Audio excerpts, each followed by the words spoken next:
It's time for breaking bread with Papa. Hey, don't you know? Hey, it's our goal. Hey, it's time for breaking bread with Papa. Hey, don't you know? Hey, it's also a show. Hey. I came out of the hotel this morning, and Jose is a friend of mine who works the door.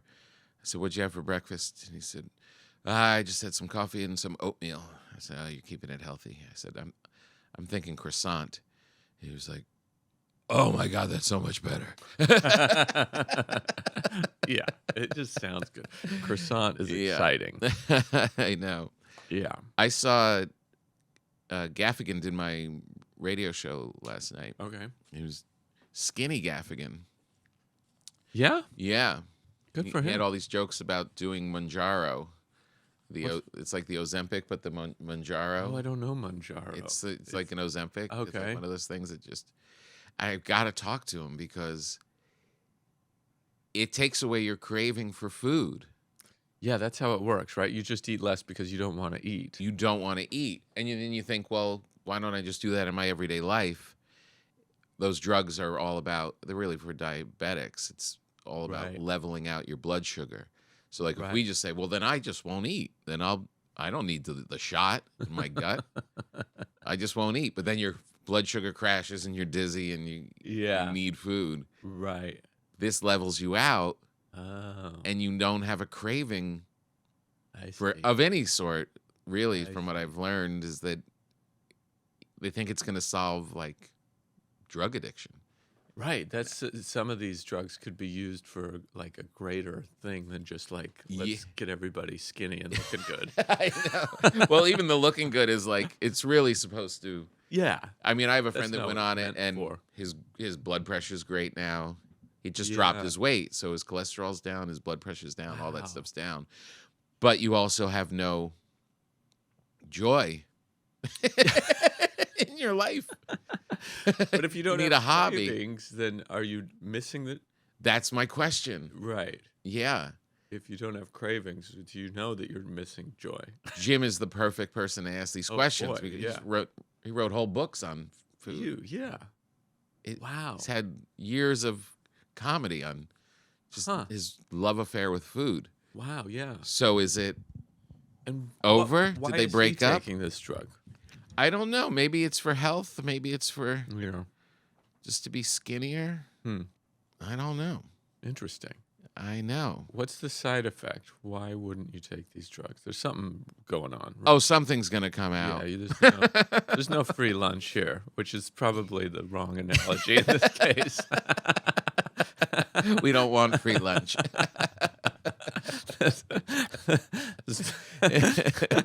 Yeah. We want no lunch.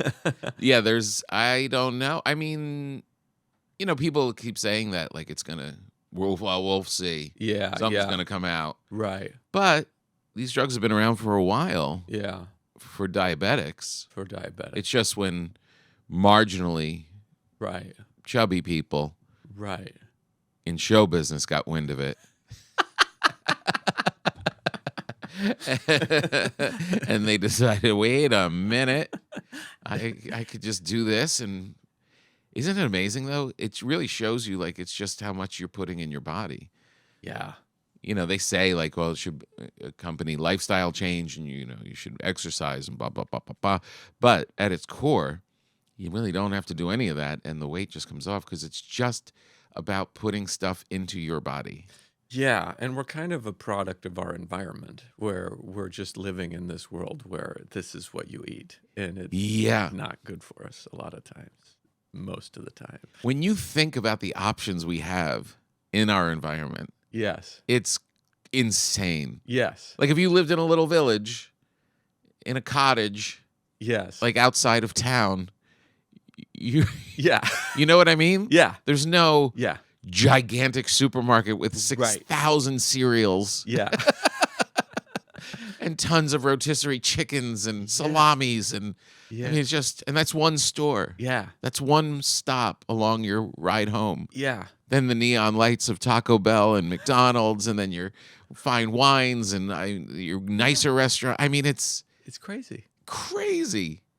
I've been thinking about. I have a line in my act about how I tried to give up sugar and you can't because it's just everywhere. We've put sugar in everything. But I also say I do think it's easier to eat healthy than any time in the history of mankind. Really, because we have all the access and we also have all the information. So it's like if you want it, it's there. It hasn't always been there for everybody. Right. No.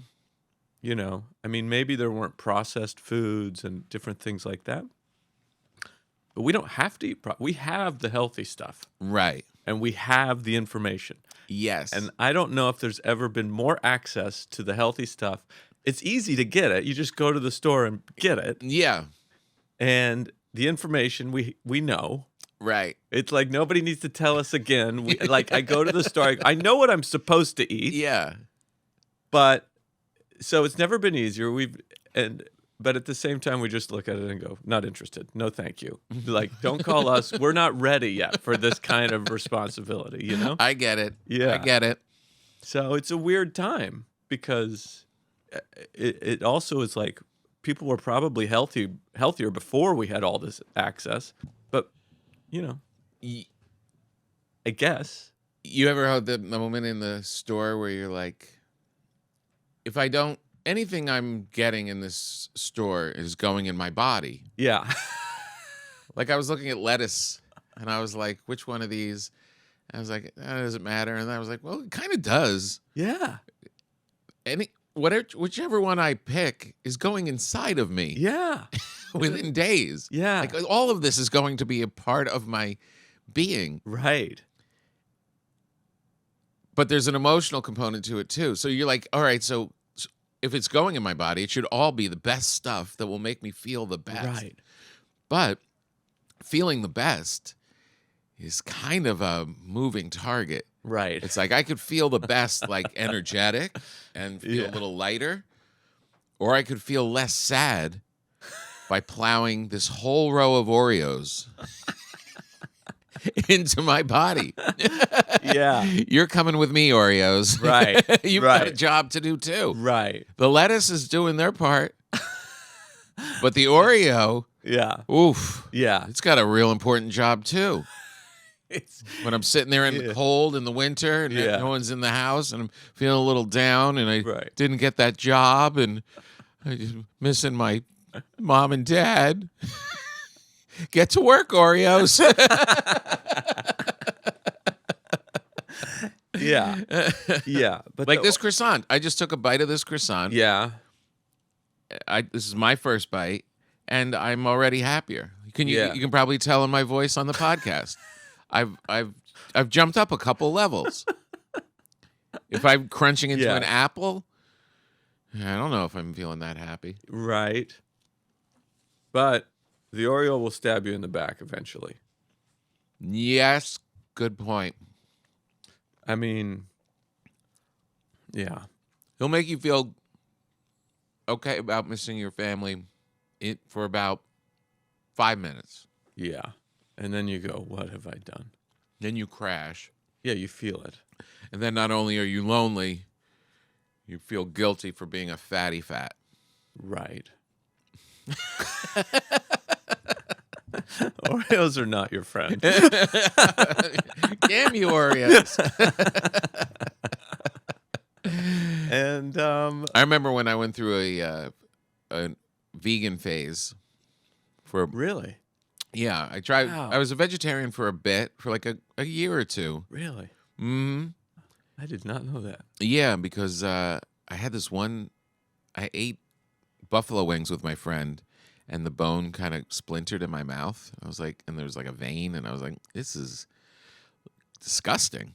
And then that next morning, I was living on the Upper East Side, and I walked up to like 2nd Avenue, and it was a hot summer day, and there was stacked boxes of chicken going into a Chinese restaurant. They were just like stacked on the sidewalk. Wow. Just waiting. They hadn't moved them. They moved them from the truck, but they were not inside yet. Yeah. And they're just bleeding. Oh my.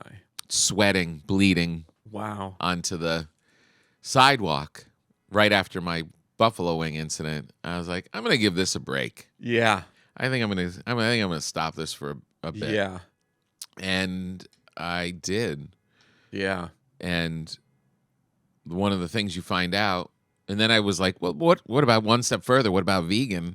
Mm-hmm. And all the benefits. We've seen all the documentaries. We know that like there are real benefits to all of that. And one of the things you find out is that Oreos are vegan.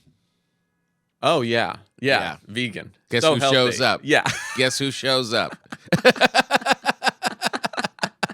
You doing vegan? Who's your friend? I know it sucks, right? We got to turn down all this stuff. You don't have to turn down me.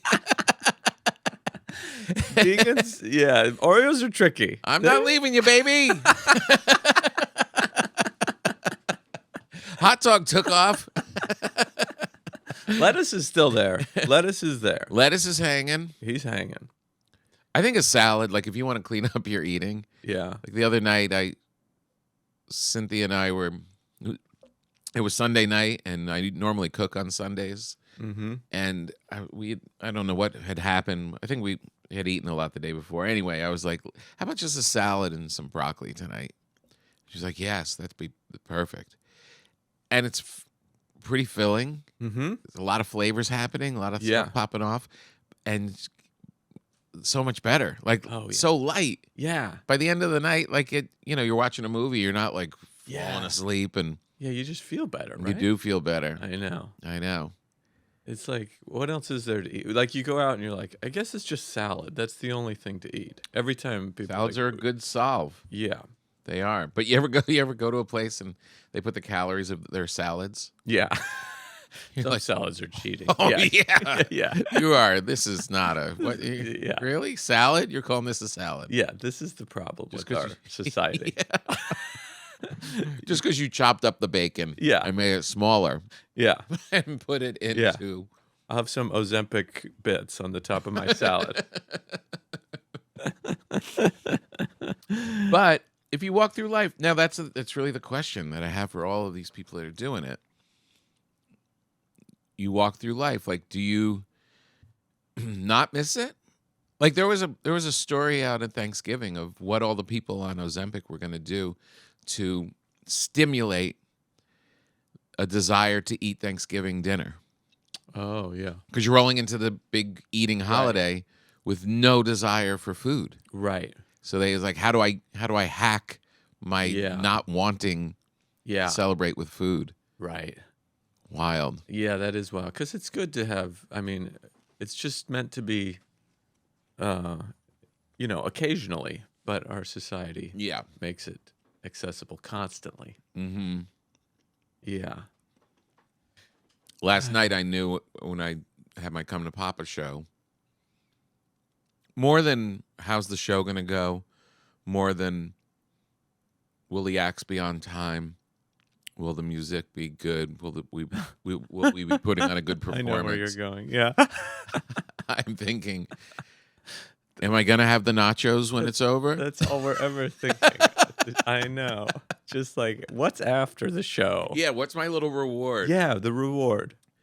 And it's like, well, it's out of my hands. Yeah. Because Dave Hill's going to want to go over and Morgan James, and they haven't seen him in a while. And Right. I can't sit there and not have a martini. Yeah, They expect me to have a martini. Right. And I really, Judy Gold screams if I don't bring out nachos. I got to get them nachos. And then cut to the end of the night. There's no chips left on the plate, and I'm using my fingers as chips to get the cheese off the bottom of the plate. Yeah. Yeah. Moderation is the key, I guess. But it's difficult. Mm-hmm. I don't know. You've always been thin, though. I can start to put on if I'm not careful. But Really? Yeah. I am very sensitive to whatever I put in my body. I've learned about, like, even when I was a kid, my parents took me off sugar. It had a dramatic effect on just the way I interacted with the world. What do you mean? Like, I was very anxious and, had lots of anxiety. What age? And I think I was like, 8, 10. Uh-huh. And A little worry wart? Yeah, and and it had emotional outbursts, I think, and my parents took me off sugar, and it made a dramatic effect on me, and it just kind of stuck with me my whole life. I'm like, okay, this is something that affects me. I don't know why, Right. Yeah. but it just does. Sugar particularly. So Powerful. yeah, It really is powerful. yeah. No, it's like it is powerful, and we forget because it's so easily accessible. We put it in everything. So Everything. it's like, if cocaine was in everything, would we really think, cocaine is cocaine? I don't know. Yeah. Yeah. 100%. Yeah. The impact of stuff is, I mean, when we perform, the power of a 2-drink minimum in comedy clubs, Yeah. 2 drinks, Yeah. that is a lot. Yeah. That's a lot. Yeah. The difference between 1 drink and 2 drinks is huge, Right. which is why it's great to go on later in the show. I had a set at the Cellar the other night, and I was like, towards the end, they were so loose. Yeah. So loose. I was like, whoa. I came out of there thinking, wow, I really know I'm really good at this. They're trashed. Yeah. They've turned into a room of toddlers. Yeah. The 2-drink minimum also protects you at the show, though, because any more than that, and it's, you're in trouble. It should be 2-drink maximum. 2-drink. Minimum and maximum. Yeah. 2. Yeah. Yeah. That'd be perfect. I really feel like, I mean, there was a time, like I won't have one beer and go on stage. Right. No alcohol. Right. It's just slightly different. It has an impact. It's you are not you in that moment. Right. There's definitely that thing. But and it's also I'm working on this joke that your mood when people are trying to figure out if you're depressed and stuff, just to your point, is like sometimes it's literally just what you ate a couple hours before. Yeah, for sure. Yeah, no. It can completely change your mood. Yeah. For some reason, dark chocolate makes me anxious. Yeah. It makes me a little speedy. Yeah. In not like a coffee fun kind of way. It makes me like a little worried, Yeah. speedy, anxious. I get that. Yeah. Yeah, I love dark chocolate. It's delicious. But I know when I take even just a little square, I know the next hour I'm going to be a little weird. Yeah. And that's one little thing. You think that's crazy? I know. not, Yeah. But I mean, think about it as I'm holding it above my hand. Yeah. It's like, think about the size of a pill. Yeah. A pill is like that. Yeah. And that could send you to La La Land. Yeah. You know? Yeah. I know. Just these compounds are powerful. Yeah. I know. We're learning more and more about it as it's crazy. I do think we're thinking about it a lot more as a society, our mood and what affects us. Mm-hmm. I don't know. I've been working out with a trainer for like a year now. Oh, yeah? 3 times a week. Wow. Just strength training, just not cardiovascular stuff. Nice. So like when you're doing curls, he's standing right next to you? Yeah. Like right in your face, like making eye contact with you? Yeah, basically. What does he say? You can do it? 3, 4, 5. Good job. No, he's great, but it's Does he have a nickname for you? No. Let's go, Rye Man. Come on, Rye. He's like very pragmatic and very like not like let's get huge. It's like let's get functional, which is what I need. I have all these injuries and stuff like that. Yeah. But just going through that, I think it's had a bigger effect on my mood and stability than anything. For real? Yeah. Just strength training, not cardiovascular stuff. Yeah. Just like lifting heavy things. Uh-huh. I do get huffing and puffing, but it's like, I don't know, there's some sort of thing about your body building muscle, putting on muscle. You feel better, feel stronger. I don't know. I don't know what it is, but I sleep better. You do? Yeah. Yeah. And it makes you think about your diet a lot more because you have to eat the right stuff to build the muscle. Right. So it's like you're constantly like, I don't want to pay this guy and show up for this thing and then not eat the right thing. Yeah. It's just this compounding thing. You get one thing going, and then everything else kind of falls.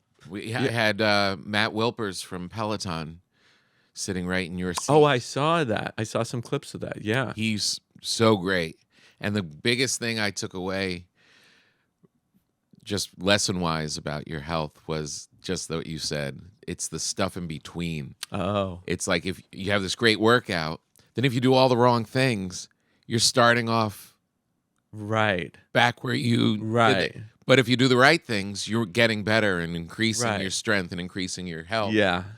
But so why do these shitty things in between? Yes. So you're going to plateau. You're never getting anywhere. You're always Yes. fighting the results of the workout. Right.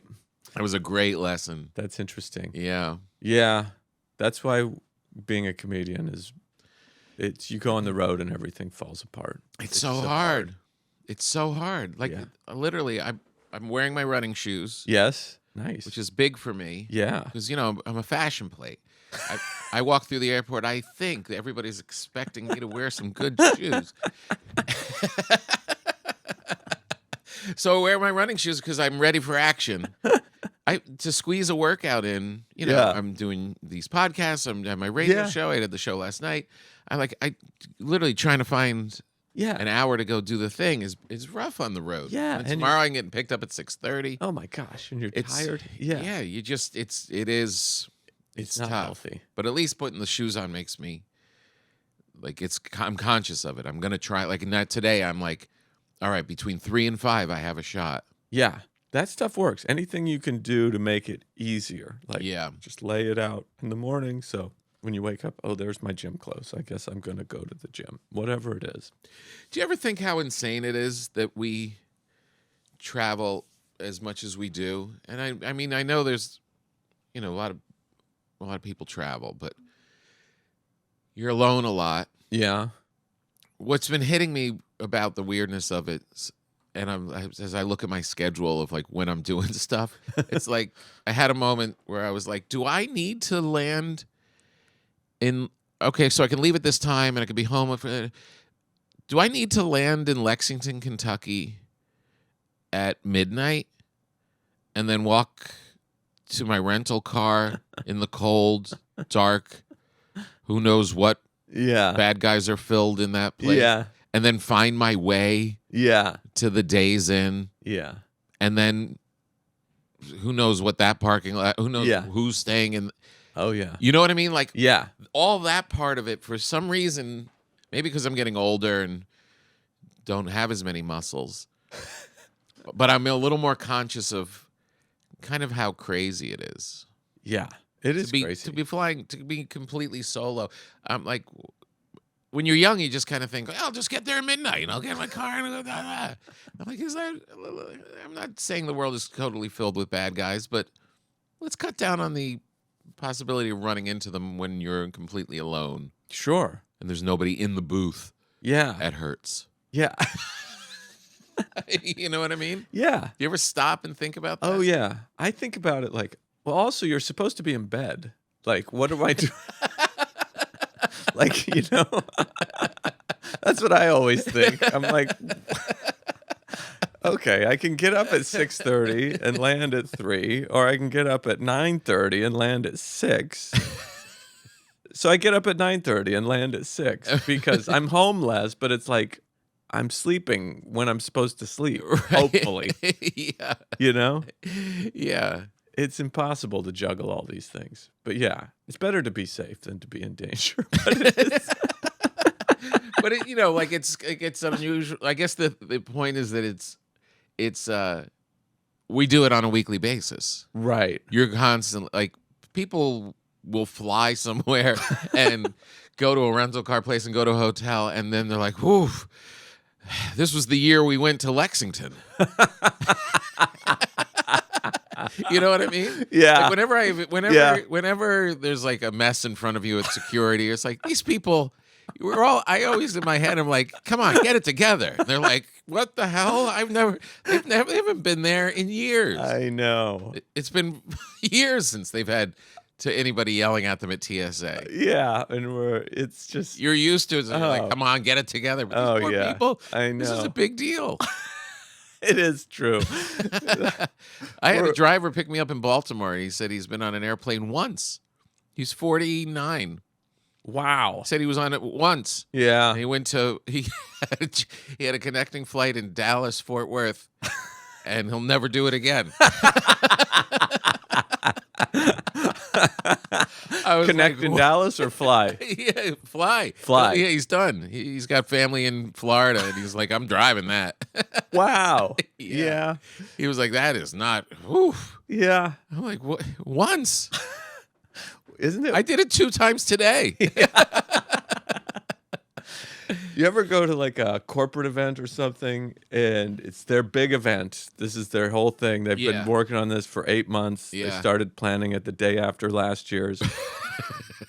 And you show up and everything's a crisis and emergency. It's like, okay, this is heavy and big. And you're like, yeah, I did this yesterday. I do this tomorrow. It's not that big, but it is the perception of if that's your world, then it's elevated. God. Yeah. Oh my God. Yeah. We got to get through this.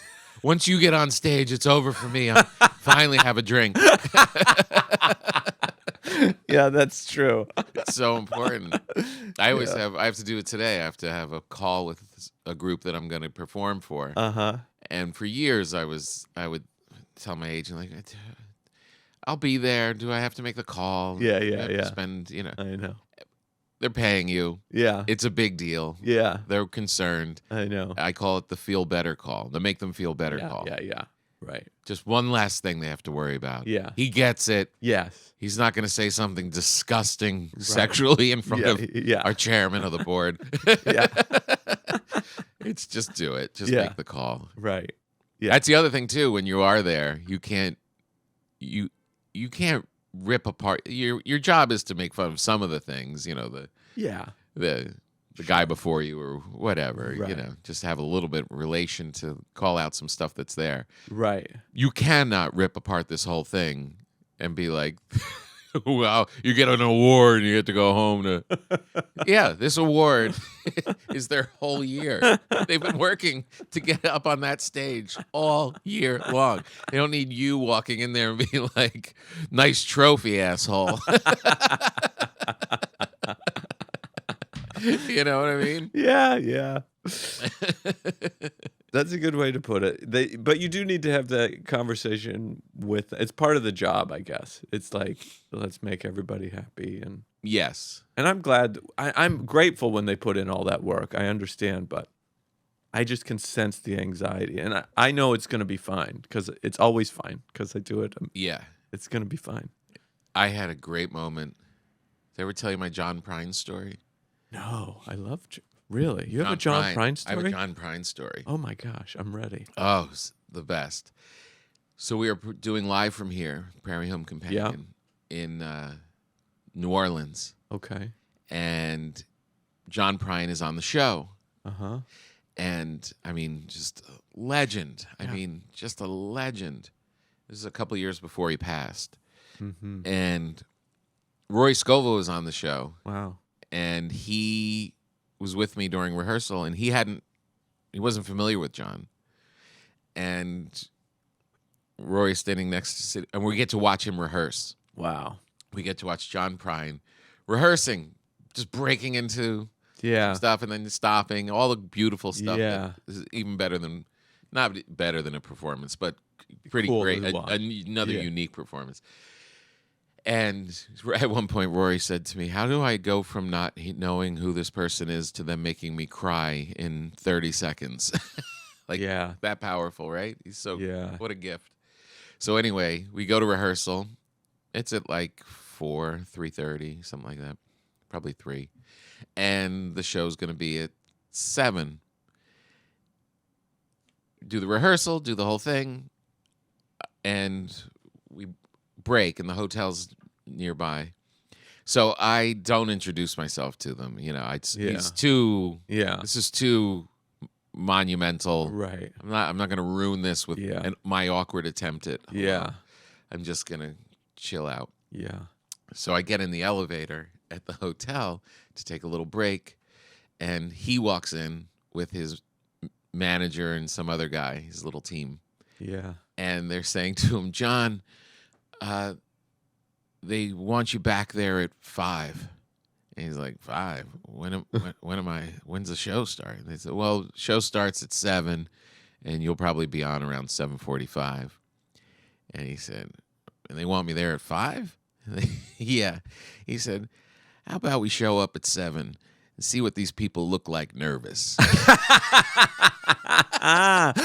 Wow. I love that. Is that amazing? That's amazing. He knows he's going to do a great job. Yeah. He's going to be there. Everything's going to be fine. It's just like you said. Just fine. Everything's going to be just fine. Yeah. Let's see how they act when they start to worry. Oh, it's the best. I've been thinking about this a lot, actually, because this last weekend I keep being late for sound check. And not because I don't want to do sound check or whatever, but it's just I'm tired. And the sound check is so early because after you do the math backwards, it's like doors are an hour before the show. Yep. The crew has their own schedule. Yep. They schedule, like, for whatever reason, artist arrival. It takes me 15 minutes to put my bag down or whatever. Before I do sound check. So it's like your arrival time is like, 3 hours before you go on stage or something. Yeah. And after you fly in the morning, you're like, and then you're like, you can't check into the hotel for half an hour. Your room's not ready. So it's like, and then you got to get some food in your body. And then it's like 2, and you're like, I need to sleep because I got up at 4. And so you got like 3 hours, and then you're like, I'm just not doing that, Yeah. And then they keep calling my manager, who calls me, and is like, where are you? And my thinking, I've been trying to balance this out, because when it's just you on the road, it's like, no one's going to do the sound check for you. Right. But I also think there's a point where it's starting to affect the show, just my energy level. 100%. Yeah. So it's like, maybe the best thing for the show is for me to forfeit the sound check, because what's really going to happen? I mean, there's going to be some light things that I'm not particular to, or it's like sacrifice a few of those things that I'm probably the only person who even notices. Yeah. And I do think it can make the show better, Mm-hmm. but my energy levels from 75 to 87 or whatever, I know. Especially the second one, like you do the Friday, then the Saturday one. Yeah. Right? Like, because you go, like the first one you can get in a night before and you can rest up, but that next one. Yeah. By the time you get up, get to the next city. Right. You have, that's all I think about is how much time do I have in that afternoon in the hotel by myself before I've got to go to sound check. That's all you're thinking. That's all you want. Yeah. If I can, I'd rather get up early. Yeah. Get to the hotel and get into that room and have like an afternoon. Yeah. But sometimes it doesn't work out that way. Right. And you roll in at 3. Yeah. And sound checks at 5:30. Right. It is rough. It's rough. Now here's the thing. If you get to the point where you can have a tour manager with you, this is your goal. Yeah. This is our goal. Right. The tour manager does the sound check. Right. Yeah. They go and tell them, okay, they play the music. Yeah, of course. That's the most annoying thing too, is when you go to the sound check, and ours is so simple. Just play the music. Yeah. And they screw it up every time. Every time. All you have to do is play the music, hear my introduction for the opening act, and then play the music again. Music's going on, the wrong song's going. I know. It's just like, I'm like, is it too easy?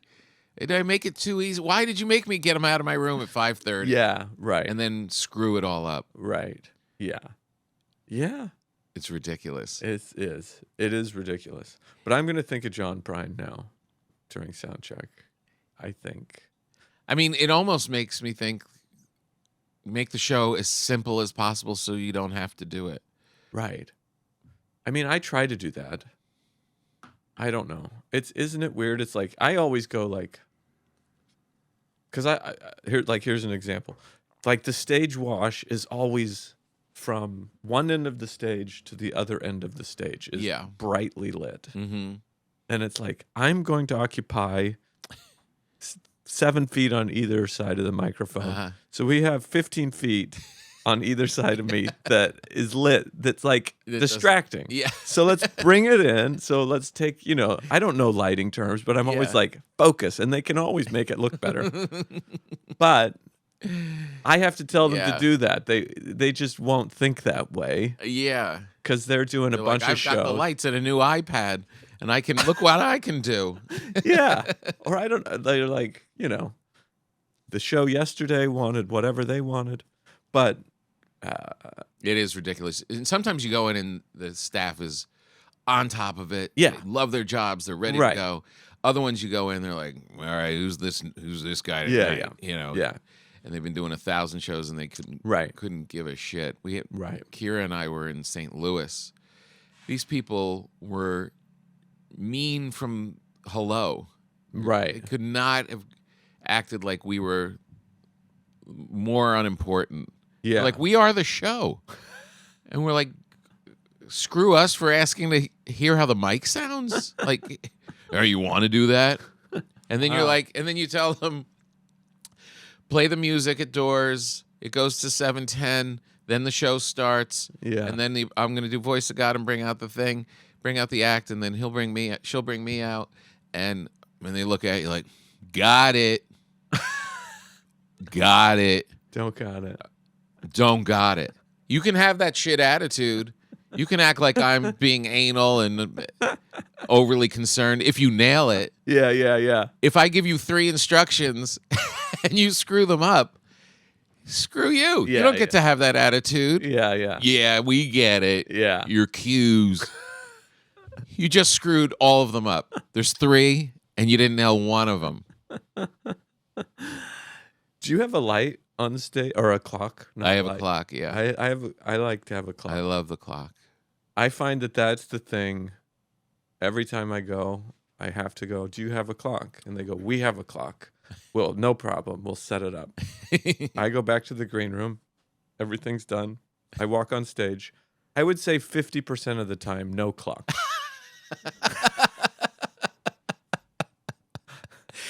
And just to be clear to our listeners, these theaters that we go into, they're doing Cats. Yeah. They're doing West Side Story. Right. This is one jerk off with a microphone. It could not be more simple. You're going to start at 7:10? I thought I was going to get out of here by 9.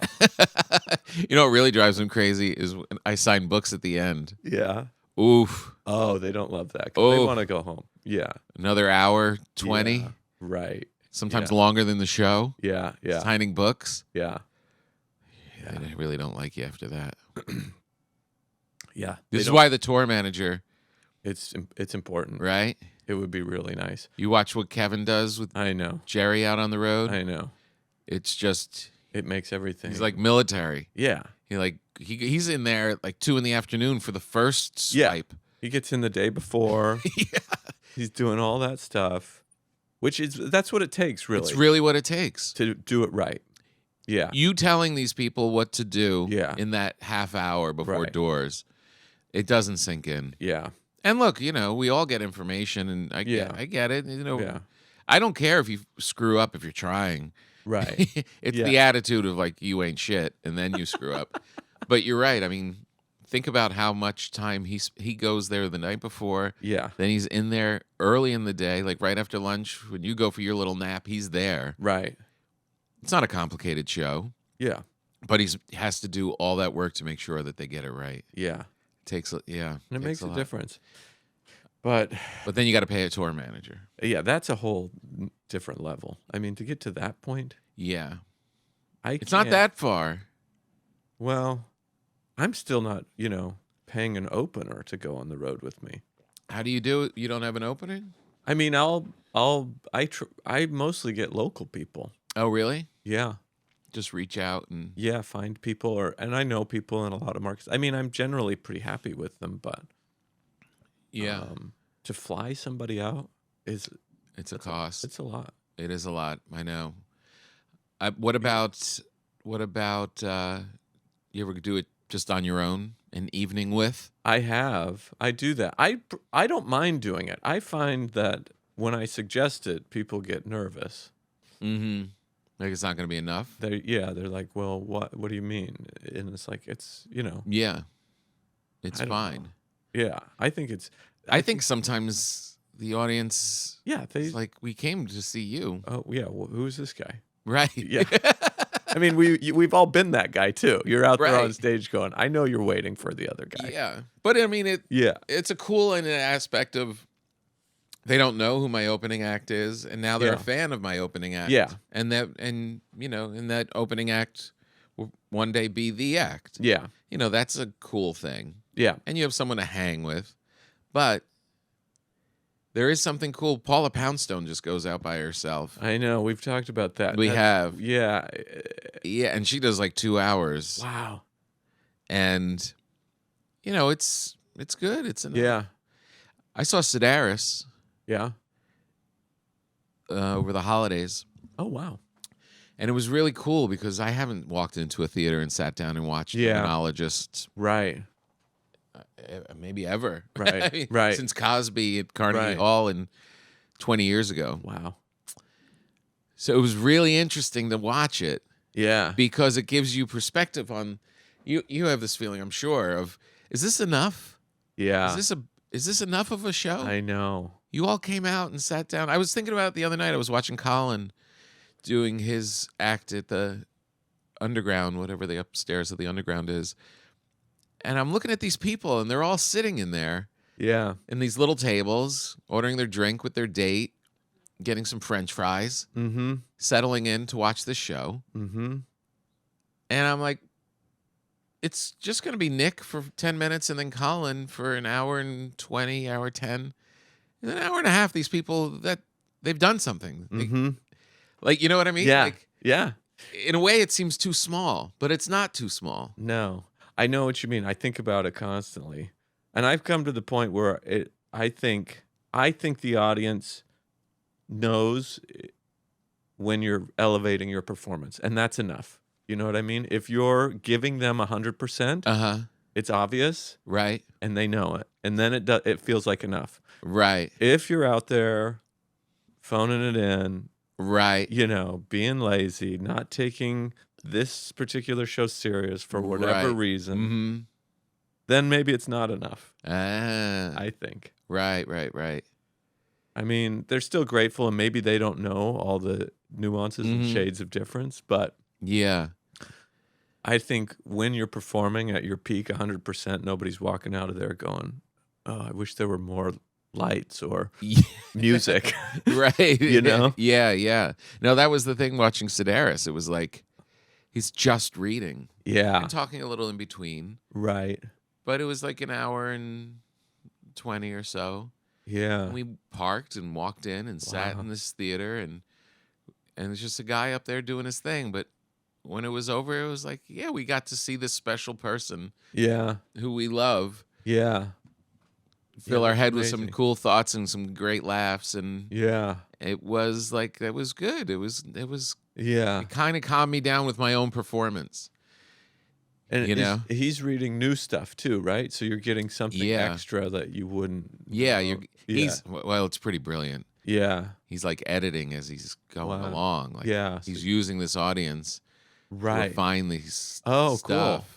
So you're seeing some process and stuff in there that's real interesting. Yeah. Yeah, I mean, what a gift as a writer Yeah. to be actually have human beings weigh in. Right. I mean, it happens with us with our act, but for your books, Yeah. it's like to have the audience weigh in and tell you, oh, why didn't that kind of, Wow. it was great, and then that kind of sagged. Right. Why? Oh, Yeah, go in and yeah. edit. Now your piece is great.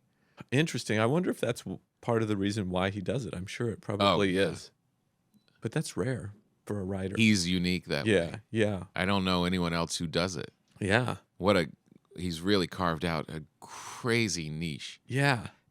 It's insane too. He signs before the show He's sitting out there. Really? It's like a mini bookstore because he's got so much material. Right. It's like set up like a trade show booth. Right. And the line is out the door. Right. And he signs for an hour before the show. Wow. Does the show, walks off back to his spot, and continues signing. Wow. That way he can get to everybody, I guess. Gets to everybody. But he's just doing one show, I assume. And also the energy dump is not what you are expending on stage. Right. Yeah. No. It's a different thing. Right. Yeah. You're not walking, Yeah, that would be. He walks off, it's still pretty fresh. Yeah. You walk off, it's like, when I do those signings after my shows, just at the end, like, people come up and they're like, "How are you still standing?" Yeah. He's like, sometimes I'm like, I don't know. Right. Yeah. That stuff takes more energy than the show sometimes. To do it before would make the show suffer, I think, a little bit for me. It's also weird seeing your audience before you get up there. Yeah, I know. That is always weird. You ever walk through the front of the theater late and everybody's like, and you just feel like, now I'm just a guy who's going to walk on stage. They know what I'm dressed like already. Yeah. There is something to it, though. You're getting me thinking, like, it kind of is cool to bring, like, a local comic on, but it's a little bit of a roll of the dice. I mean, it's kind of nice. Like, I'm in St. Louis, and I'm giving this St. Louis kid a chance to perform for you all. Right. Sedaris actually came out first and said, "I'd like to shine a light on this other author," and I brought along this guy, and he came out, and then cool. And then David came back out. That'd be a weird stand-up comedy move for you to come out and be like, "Hey, I'm gonna have Barney from St. Louis come out and tell you." And I've done that before. You have? Yeah. Does it work? I did it when I did like my bigger shows in Salt Lake, and yeah, I think it's fine. It's a little weird, but I also like to introduce the act off stage. Do you do that? I do. The voice. Yeah. It's a bit like that. It's just you're on I guess stage so. instead of. But I feel like it's good for the show for them to hear my voice first, and it helps the opener. Yes. Puts him in a good place. But I think not seeing you builds anticipation. Yeah, maybe that's true too. Yeah. Of like they're still excited to see you. Yeah. Yeah. Yeah. You're making me think I'm paying my openers too. I hate to take jobs from openers. I mean, I would like to bring them. I'm not selling a lot of tickets. It depends on the show too. Like if it's a big show, then I'll bring somebody. Yeah. But a lot of these theaters are just kind of my tickets are just okay. They're not great. Right. So it's like, I don't know. It's hard to justify the cost if you just look at it. If you're selling a lot and you're making more money than the anticipated deal, right? And then it makes a lot more sense. Yeah.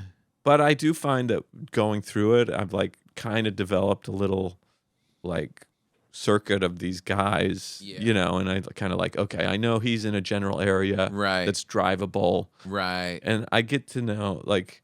So sometimes it's the first time I've ever worked with them, but often I've worked with them before. Yeah. I know. I try and keep it regional. Yeah, even if you're flying somebody, it's like to fly across the country to do 15 minutes. It's kind of crazy. It's kind of insane. Yeah. I fly Abraham Lincoln out. That's my assistant, and. Did you say Abraham Lincoln? Yeah, I've renamed him Abraham Lincoln. Oh, your assistant. Why? I think it's funny that when he contacts the buildings and stuff, these people have to deal with Abraham Lincoln. Oh, so that's like his name in the emails and everything? Yeah. So every conversation they have to be, is your name really Abraham? Just like this. He gets excited when because he's out there selling the merch, selling the books before the show. He's like, a couple people asked if I was Abraham Lincoln.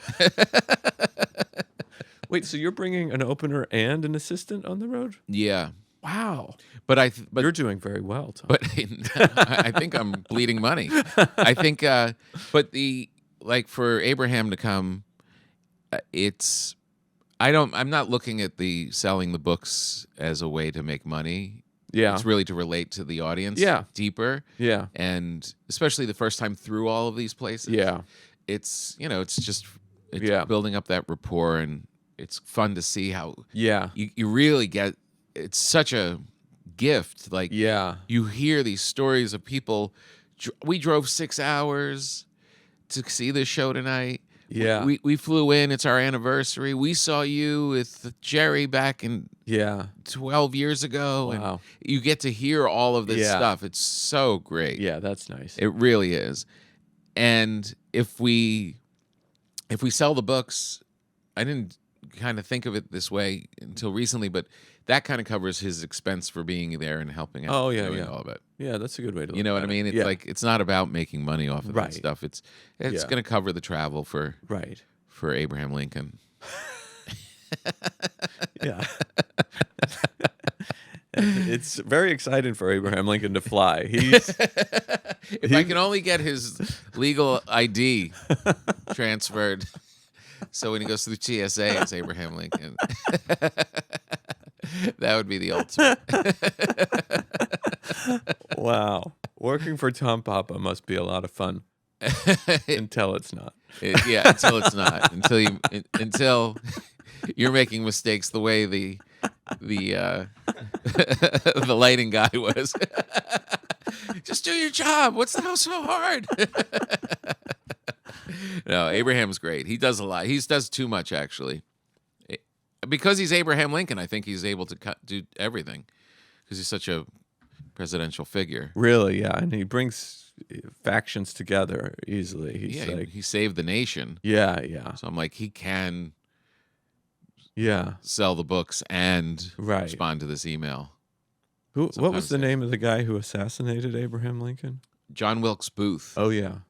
That should be, if you ever get another assistant, you should name him John Wilkes Booth. Maybe that's what I'll do with the local opener. I'll be like, look, I'm going to give you 10 minutes on my show. Really? Yes, but you have to come out as John Wilkes Booth. All three names, or it doesn't work.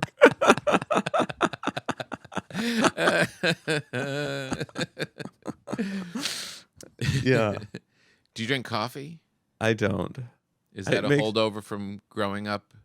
I guess so. I never started, and now I think it kind of like the sugar. I think it has an adverse effect. Like it makes me very nervous. Right. Maybe it's just because I don't have a tolerance for it. But Yeah. even like, I've always been like that. Even like caffeinated soda, I'm like, Yeah. I can't handle it. Can't do it. Yeah, I love coffee, and Everybody it's just really does. the coffee. Like, if you love coffee, this is like the time to be alive because there's so much great coffee that's what I hear. being done in so many places. Like, Yeah.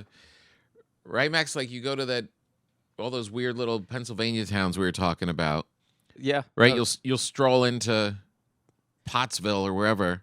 Yeah, they've- there's always a tiny little coffee place. Yeah, there's always like a gourmet coffee shop out of someone's house. Isn't it amazing? People roasting their own beans, and it's like We live in an amazing time. It's like I feel like food's like that too now. Where you go into any town, like almost any town, there's like, okay, there's this one place, and it's really pretty good. yeah. You know? I know. When I first started going to Cleveland, it was Yeah, was- Cleveland's there a was great no example. chance to I get know. anything. Yeah, and now there's like, you get ready to eat Yeah. hot dogs. 'Cause Yeah. That's all we got. Hot dogs and salamis, and then 20 years later, yeah, it's like around hilarities, like every Yeah. gourmet chef know. and vegan places and Asian know. places. It was just like it completely transformed. I know. It really is amazing. It's amazing. Nick at Hilarities, really. I feel like every time I go to Cleveland, I was like, he made all this happen. It's like he put Oh. that club right there and was like, 100%. we're going to do this. And I then know. 20 years later, I know. there's a bowling alley next to it.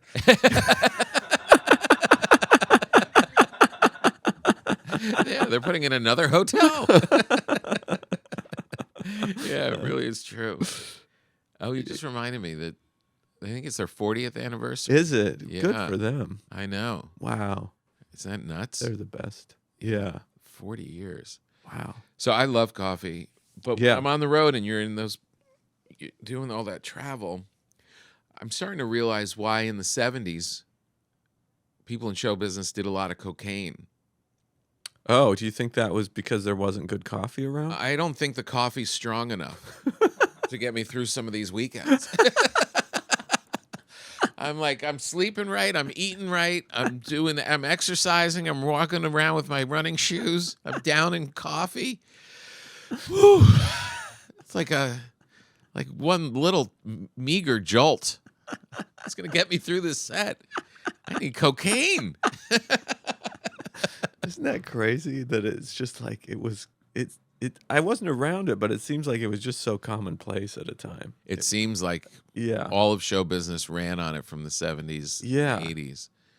And athletics and like Yeah, everything. everything. It's, These are superhuman endeavors. yeah. You need more than we've got. I remember when I did the All-Star game for Major League Baseball. They did the Oh, really? the celebrity Yeah. All-Star Oh, cool. softball game. Yeah. So you got to play with all of these Wow. real guys. And we were sitting in the lunchroom, just sitting there like Yeah. awkwardly in a uniform next to Bernie Williams. And these pitchers were talking about how in the old days they used to put I forget what it was. Not methamphetamines. Something like speed. Yeah. They would put it, the guy said he would put it in the coffee. Oh, yeah. Like, So the rest of the team was alert when he was playing. oh, and the team When didn't it was know. the team didn't know, and everyone was just like, "You saw the ball coming; it was like a volleyball." And they were like, "Yeah, man, we did that all the time." Wow. Yeah, Yeah. is that wild? It's wild. Yeah. So I'm not saying we should be on drugs all the time, but I need something. If we're gonna do sound check, then I guess what do they want from us? Yeah, 100%. Yeah, It's a lot. it is. It's a lot. Yeah. You're doing a lot. I'm always amazed. You do so many shows back and forth. The podcast, No the more show, than you. I think maybe now you do more than me. Yeah. Oh yeah. Well, the other jobs in addition to it. Oh yeah, but shows too. Yeah. But it's great. It I is. mean, it is the best job. 100%. Nothing else to we complain about it, but that's part of the fun of the job is we get to complain about it. Like, Oh yeah. it's so fun to complain about this job. 100%. Colin was very funny when I was watching his set the other night. He was talking about everybody working towards like being positive, and he goes, "I like negativity."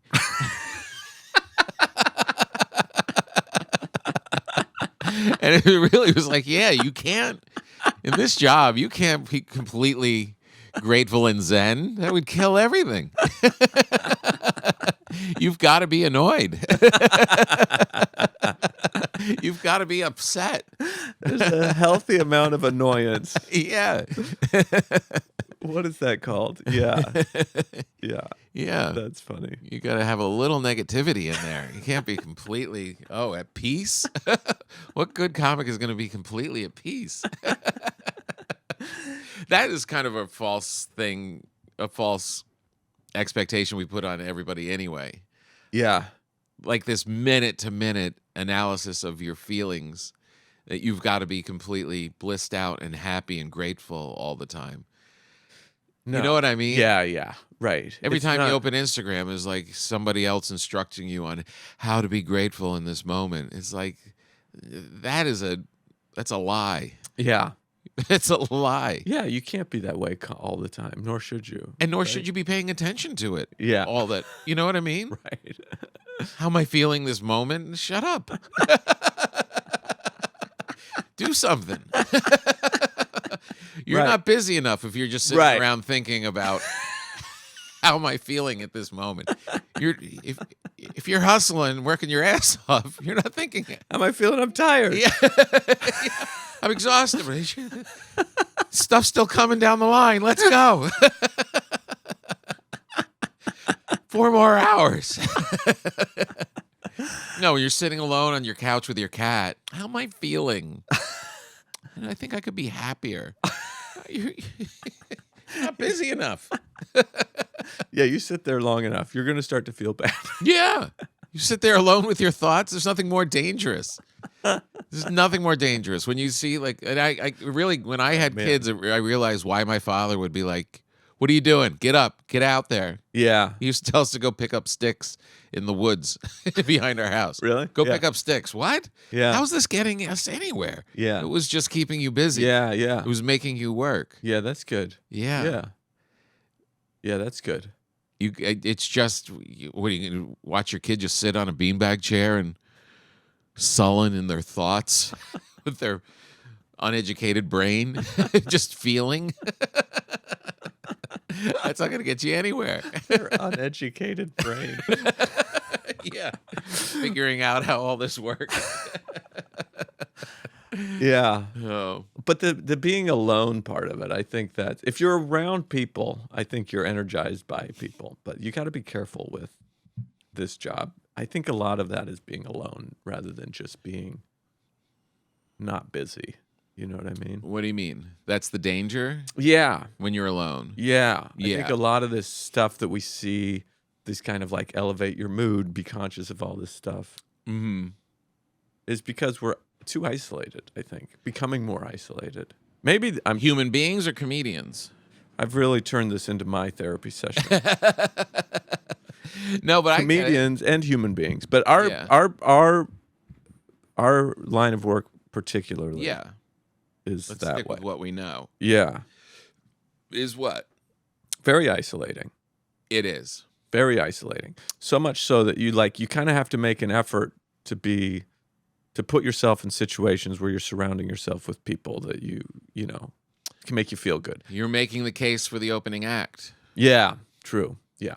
I think that's a big part of the opening act. Yeah. It's a big... Yeah. When I was the opening act, I knew clearly that my job is to be entertaining in the down moments. Yes, for sure. Yeah. You can't be walking around like, I don't like it here. No, That's not, yeah. your job is to have fun and keep it going. Yeah, be supportive and happy. Yeah, yeah, That is the thing. You're exactly Yeah. right. yeah, When I went through a period of just going out on stage by myself, and it is kind of fun. I like that Yeah. aspect of the night, but you do kind of you're not even, we're not partying, we're not, yeah, we're just seeing each other sometimes yeah. backstage. But Yeah. you're right. Like you do kind of need that. You need something. I mean, you can find it different ways, but it's like I don't know. Yeah. Yeah. But yeah, you Yeah. need something. You do end up being alone in your room, just kind of staring sometimes. Yeah, yeah. Because you're like, it's so weird. It is so strange because you don't know what else to do. Yeah. Sometimes I just linger at the theater for a minute. I'm like way too, like grateful to the crew at the end. I'm like, thanks guys, thank you so much. Mm-hmm. Okay, see ya. Okay, I'm just gonna go out this door and never see you guys again ever in my life. All right, I'll see ya. I know. And the crowd's out there waiting in the front, but you're like, I can't go out there, really. It would take an hour if I went out there. I know. Well, I have to say though, The book thing sounds great. yeah, and even you could just do it as I'm gonna go take pictures with people Yeah. and not charge them. Yeah. And just go. I do think that gives your little mission out on the road, which Yeah. I kind of appreciate now more than ever, Yeah. of how it makes you feel like what you're doing is worthwhile, because these Yeah. people are really taking a lot of time out of Yeah. their life and digesting all your stuff, and Yeah. you get to hear the stories, and it's like, Yeah. okay, this isn't just me getting that joke about my dog to work. Yeah. You know what I mean? Right. It has a little more Yeah. connection Yeah. for you. So when you go back to your room, Yeah. you feel a little better than You if. feel a little better. Yeah, it does make you feel a little better. Yeah. But they're nice, but they're very kind of like, not for lack of a better word, shallow relationship. Not like you just don't Yeah. get any depth with those people, unfortunately. It'd be nice. Yeah. But you can't really. Yeah. So I Yeah. don't know. It's nice to have someone around that you kind of know a little bit or whatever. Well, another way to do it, which I know some very successful comedians have done, is you bring an opener and you don't pay them anything. You pay them like $100, and you just it's kind of abusive. And I know people that sold huge places, huge, Yeah. many more tickets than we're selling. Yeah. And they would pay their guys like nothing Yeah. just for the opportunity. Yeah. So if you can wrap your head around being that guy, I don't know. then you get friends who have quiet disdain for you, but you have someone to talk to in the green room. I think even just a phone call almost isn't. If you have someone solid that you're like, I can talk to this person after the show. Right. I think that's pretty good too. Yeah, that's good. Yeah. Well, we should do that more often. We should. I think I call you more than you call me. I probably. And that only means 2 more times. Yeah. We text a lot. But You do call me once in a while. I always light up when I see the phone. I But think you know, I'm a guy that is like, I'm available because it's just me. right. I'm just exactly. out there. It's just me. That's you how got, I feel. You got like family obligations. I don't. You got all sorts of stuff, which doesn't mean I shouldn't call you, but it means that if we're going to talk on the phone, if you call me, Right. it's more likely that I'm available. When I will be driving, it's always most of the time it's when I'm driving between gigs, Yeah. long stretches in the plains, Yes. like the beginning of Fargo or something. That's when you think. And of I'm me. daydreaming about comedy, and I'm like, let me check in with Ryan. And yeah, I'm pretty much, you've picked up every time. Yeah. My wife has never picked up one phone call on the first go. What? Are Never. you serious? It's a running joke with the kids. Like, Really? Mom doesn't pick up her phone. We don't know what it is. Not just across the board. Across the board. I don't think she's looking at it and saying no. She just doesn't pick it up. Doesn't hear it. I have no idea what's going on. But you, every single time, you pick up. Half through the first ring. Hello? Yeah. Hello? Yeah. Where have you been? Yeah, but there is something, you learn a ton of lessons from Seinfeld, Yeah. just on how to, Yeah. he's the scientist of all this stuff, but he would always, I always clocked how he would talk to George Wallace, Oh, yeah. his best friend, comedian Yeah. friend. He would talk to him in the morning sometimes, Yeah. before breakfast. Yeah. Sometimes he would talk to him in the green room. Right. He had his slots Yes. Yeah. where he would does. check in, Yes. like, where are you at? Right. That kind of thing. Yeah. And, as he always figures things out that I we're know. running around through the mud trying to I know. Yeah. Just watch what he does. Yeah. That's what I do most of the time. There's a value Yes. to that call. So I could be your George Wallace. Okay. Yeah. Give it a try. All right. And if I don't pick up, I'll try back. it's because I'm just busy. Yeah. Well, this was great. This Thank you was for so coming fun. in. I know. Thank you. I mean, I hope it was interesting. I never know if people are like, do they want to know about openers and sound checks? But Yeah, probably. I hope so. I think they probably, if you look at the YouTube analytics on this one, I'm going to say it probably spiked at croissant. Oh no, that was so early. I don't even know if we got that on tape. Now, if you want, this is a chocolate croissant. Oh my gosh. You just said how I know. chocolate and sugar bothers you, Yeah. and that's a lemon It's so good. cake. This croissant's amazing. Excuse me. Well, thanks, Ryan. This Well, was this really was fun. I appreciate it. I'm sorry I wasn't more entertaining after croissant. Where but- can the people see all of your stuff? You're going to be at RyanHamiltons.coms. RyanHamiltonLive.com Nice. for all my tour dates. Beautiful. Yeah. And on your social medias. Yeah. Ryan Hamilton on Instagram. Where are you going the next couple weeks? Let's see. I got Dayton, and then I got Royal Oak, Michigan, Nice. Las Vegas. What am I missing? You've got to go. I know it depends on your routing and what time Yeah. you get in. But Andy Fury and I, when we did Royal Oak, Michigan, Okay. you got to look up the Waffle House. The Waffle. Max, are you good with the internet? Yeah. What is it? And Look up in Royal Oak, Michigan, Waffle House. I think it's called like the world's best waffles. It's like this little place, or Pancake House.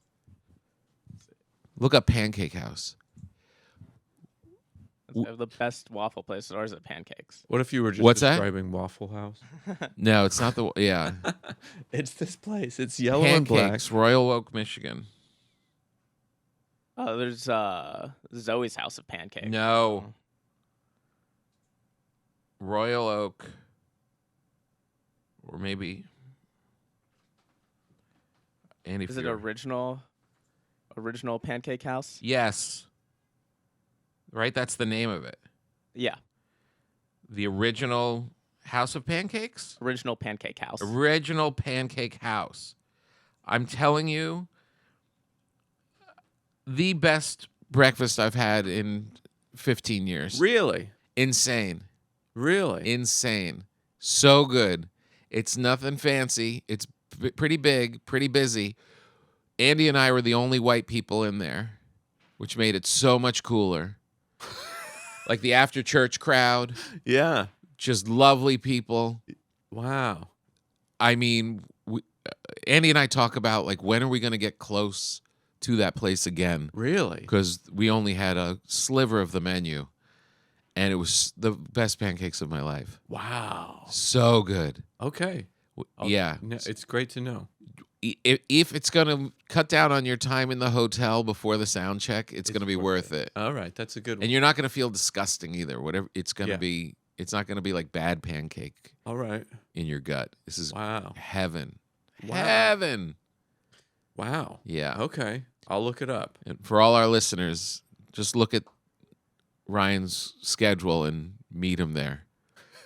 He'll be there a couple hours before the show. You're the best, Ryan. Thanks, Tom. All right. You're the best. We Appreciate got it, it. Max.